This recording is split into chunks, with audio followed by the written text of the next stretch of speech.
Ano, pawis na pawis ka, ah. Sinuob ko nga si Liam dahil ito yung natutunan ko sa mga tita ko, si Tita Lori at si Tita Neri. Simula kasi ng Thursday ay umuubo na si Liam. At dahil din siguro sa smog ng Taal, mas lalong lumala ang ubo ni Liam. Papausukan ko nga dapat si Liam, kaya lang may sira itong part ng hose. Hindi nga ganun kahirap alagaan itong si Liam basta nandito ako sa tabi niya. Kapag kasi talaga ito si Liam ay may sakit, wala tong ibang gustong kasama kundi ako lang. At kapag nga nakakalingat lang ako at nawawala ako sa paningin niya ay hinahanap niya agad ako.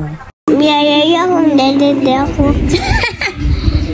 Nagutom nga si Liam kaya naman agad-agad ay nag-prepare kami ng aming pagkain. At para nga sa inyong kaalaman, si Liam nga ay hindi mahirap pakainin kapag ka may sakit. At isa pa, kapag talagang may sakit itong si Liam ay hindi mo mahahalata dahil napakalikot pa rin niya. O sige na nga, aaminin ko na sa part na ito ay mana si Liam sa kanyang daddy. At pagkatapos nga namin kumain ay bumili kami sa drugstore ng hose ni Liam para sa nebulizer. Eto nga rin pala yung isa sa mga gusto ko kay Liam. Bukod sa mabilis siya painumin ng gamot, hindi rin talaga siya mahirap kausapin pagdating dito sa pag-nebulize. Hindi nga kami dumadaan sa iyakan portion. O, diba? Tumulo pa nga ang laway.